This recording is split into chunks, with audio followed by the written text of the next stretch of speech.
Alcohol is the heavyweight champion of the world. It's been taken down kings, presidents, famous people, good people, bad people, average people, for centuries. And to think that we could go toe to toe with something like that and win is ridiculous.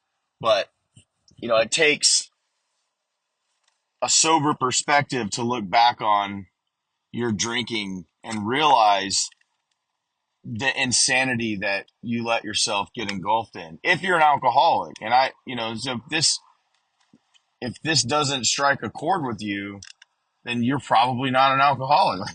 And that's good. I'm glad. But if some of the things that I'm about to talk about resonate with you, then maybe you should consider it, because getting off of booze was hands down the hardest thing I ever had to do in my life.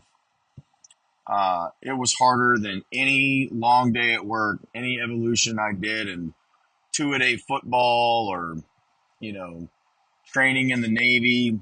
It was the hardest thing I ever did. Um, it took me 11 years trying to get sober before I got my first year sober.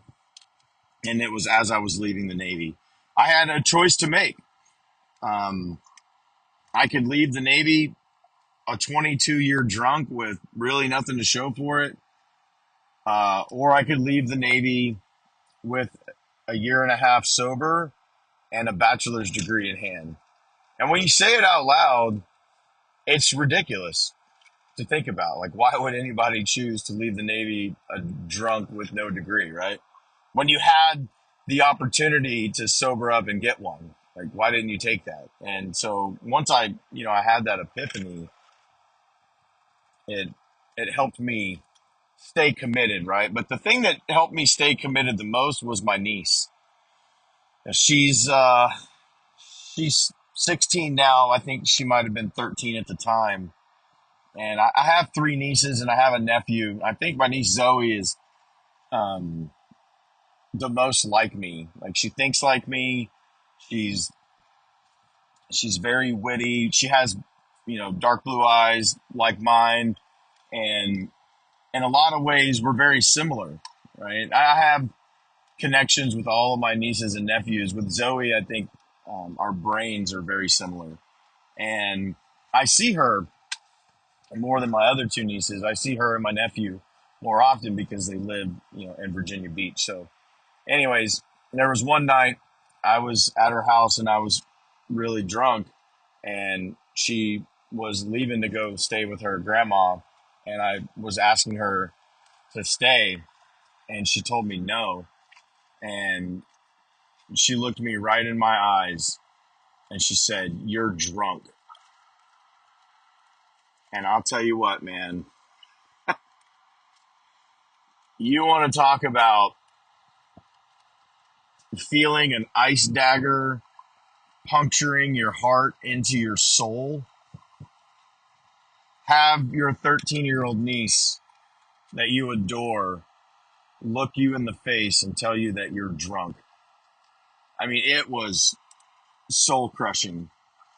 And I couldn't do anything about it at the time because she was right. And what are you going to say to a kid, especially one like that? I mean, she was, she had me, dead to rights. And I swore that night that those kids would never see me drink again. And to this day, that's been true. The kids have never seen me drink. Now, I did drink after that night. I drank. I went on to my last deployment.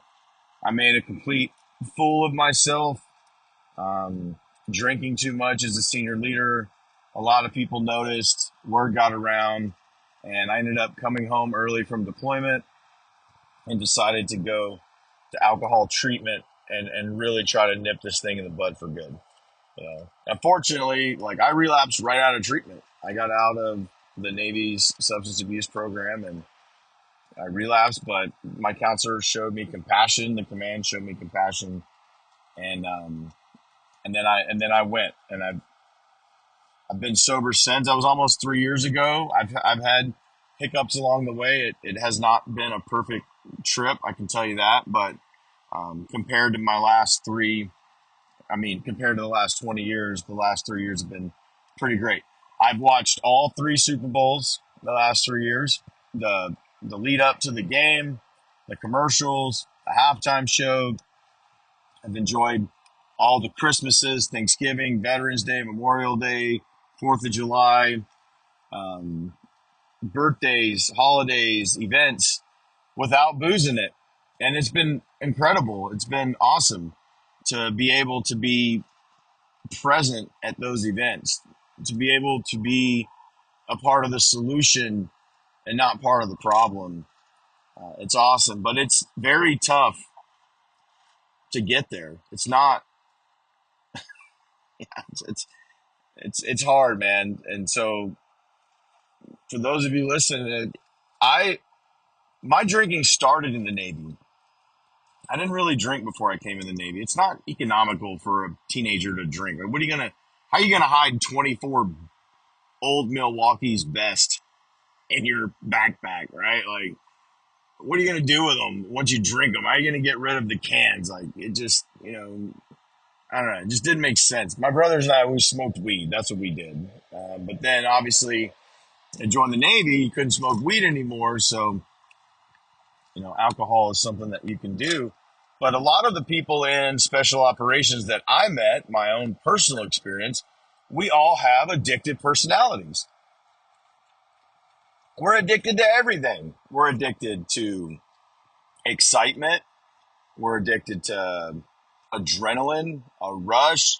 So a job where you get to drive fast boats and shoot guns and jump out of planes and blow stuff up, and it's perfect for us, right? And having that addictive, compulsive, motivated, self-driven, whether it's because you have high functioning depression or anxiety, or you're just a really good American who just loves to crush everything, doesn't matter. We become successful in that community because those traits are good to have in a community like that, right? Like, compulsive, competitive, outperforming, like those are all qualities, right? But then when you put bad stuff in front of us, we overdo that too, right? So, you bring on something like alcohol, it's fun. Like, it's welcoming when you first come in the Navy. You got to think, for me, I joined the Navy when I was 18 years old. My whole life was in Central Texas. Now I'm in the Navy. I've made it through this, you know, special program. So I'm in this small community. You show up and you go out on your first trip, and your chief takes everybody out, buys the round, and you feel welcome, like you're part of the team, and it's fun. Like, when you're young, it's fun because you don't have to drink a whole lot. You drink some, you have fun, and but it becomes such a habit because you look at, like, you got just your standard holidays of Christmas, Super Bowl, Valentine's Day, St. Patty's Day, Easter, Memorial Day, 4th of July, Labor Day, the whole month of October for Halloween, basically, which dovetails right into Veterans Day, right into Thanksgiving, right into Christmas, and right into all the bowl games, the Super Bowls. Like, there's a reason to drink, pretty much every month of the year in general, but then the Navy layers on top of that and says, oh, reenlistments, retirements, commissioning of ships, command barbecues, uh, team, detachment, division barbecues, memorials, promotions. I mean, you name it, there's reasons to drink in the Navy all the time. I mean, when the commanding officer and the command master chief make their battlefield circulation into theater, all 7 of my deployments, what do we do when the CMC and the CO come to town and visit you on deployment? We go to a bar and we order food and we drink and we hang out with the skipper and master chief and a low key setting, and it's always professional. Nobody gets drunk and acts ridiculous on those nights, but it just confirms a culture of alcohol is accepted. It's just that handing something like alcohol to a group of guys like us is just like handing us a freaking grenade, right? Um, I think there's a lot of guys in the community are alcoholics. They know they're alcoholics. I knew I was an alcoholic since I was 23 years old. I just didn't care. I didn't want to do anything about it. I didn't have any reason to. I mean, my first marriage failed. I was single. Like, I didn't have the responsibilities and the role that I have in life today, right? Like, I have two twin 8-year-old grandchildren. One of them is on the spectrum. I have four nieces and a nephew, like I said, and they are 19. Two of them are 16 and one's 14. And they look up to me to be their role model. I'm their Navy uncle. I'm like their idol. I used to come around during their childhood and sweep them up and take them to Chuck E. Cheese and Disneyland and do all this fun stuff. Like, I'm this awesome uncle they look up to. And I want to continue to be that as they get into their young adulthood and be a good mentor and a good example for them. And I can't do that if I'm drunk all the time. And I can't show up. I want to show up in their life. I want to be at their games, their lacrosse games, their graduations, the ceremonies, the birthdays, the things I couldn't do for the last 20 years. Alcohol, it just doesn't mix with those things. Not for me. I am the type of person that I'm either going to not drink at all and I'll be miserable because I'm not drinking and all I'm thinking about is drinking, but I'm not drinking because for whatever reason, or I'm going to drink and get drunk. Like, that's it. It's all or nothing.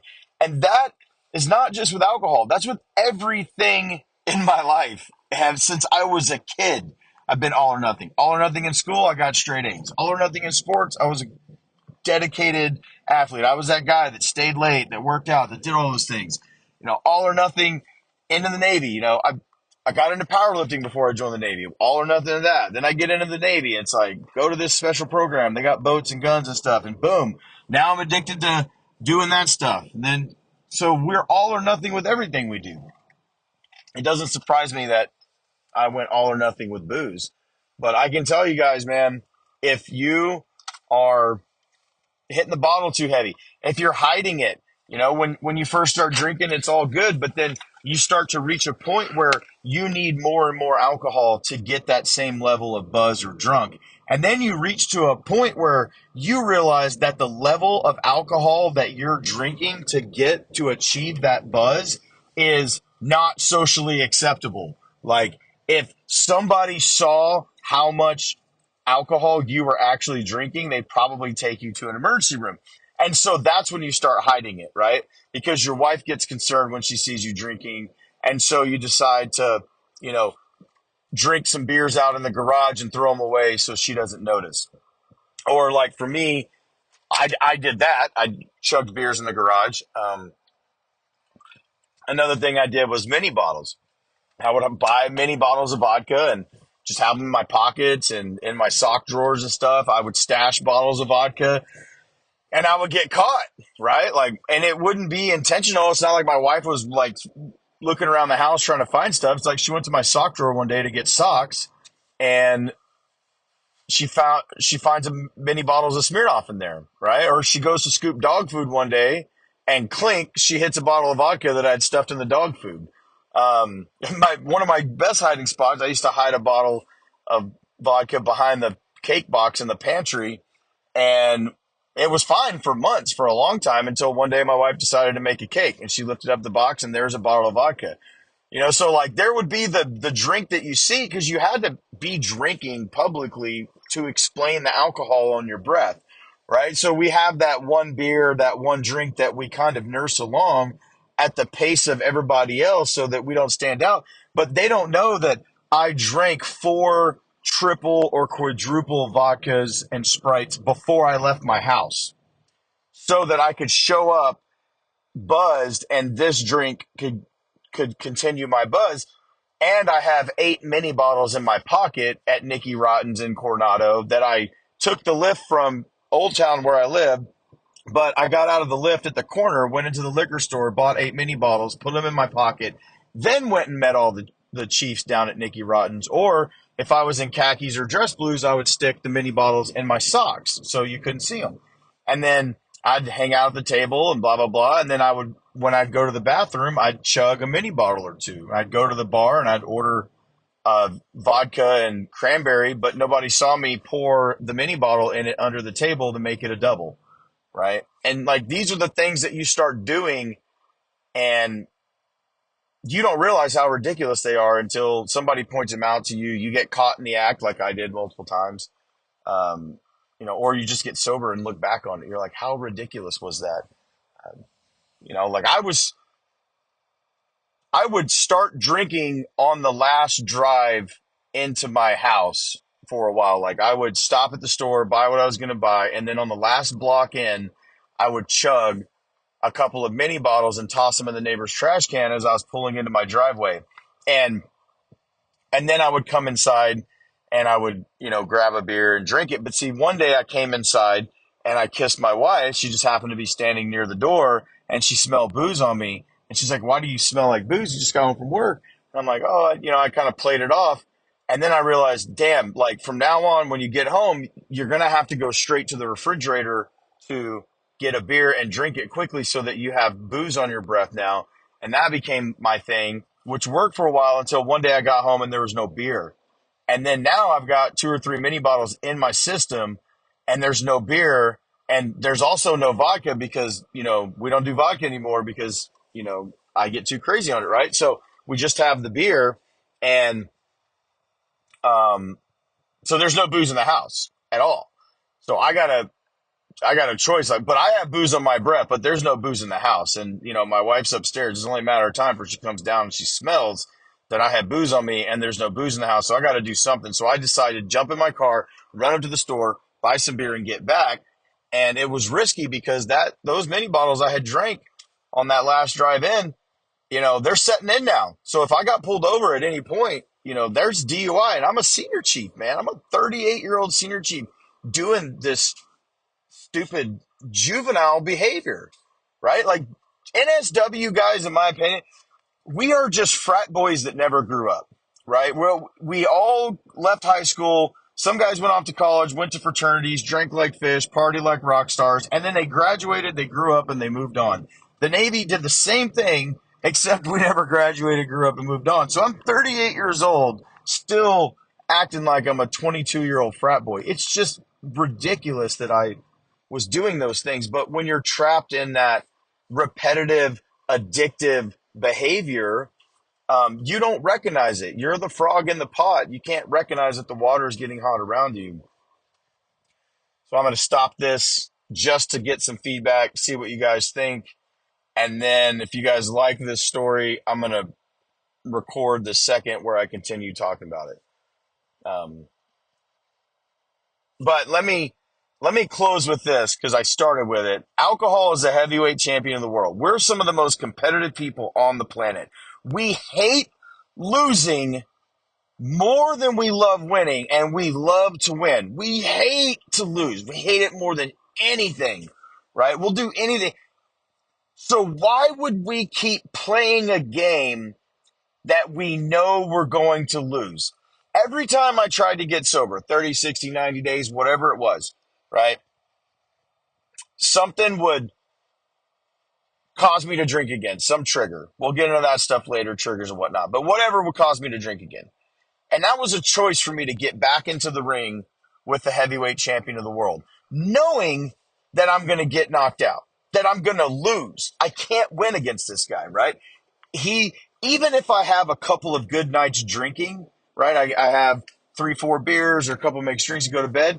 Alcohol's patient. He's got all the time in the world. He's got centuries, right? He can just wait. Let me have a couple good nights drinking. Let me think I got this alcohol thing licked. I can drink like a normal person. I'm cured. It's no different than Muhammad Ali rope-a-doping George Foreman. He's just taking punches, letting you get your confidence up, making you think you got it, getting you worn out, and bam! Every time. Whether it was a couple weeks or a couple months or a couple years, at some point, I would get knocked out. I'd show up to work and get yelled at by Master Chief because I smelled like booze. I'd get a call from the CMC because, there's been rumblings about my drinking. I get caught by my wife because she found the vodka bottle and the dog food. We had a big fight because I was too drunk. Like something would happen and that would be me knocked out. And then I'd sober up for a lot of time, 30, 60, 90 days, whatever. And then I'd get back in the ring and get knocked out again.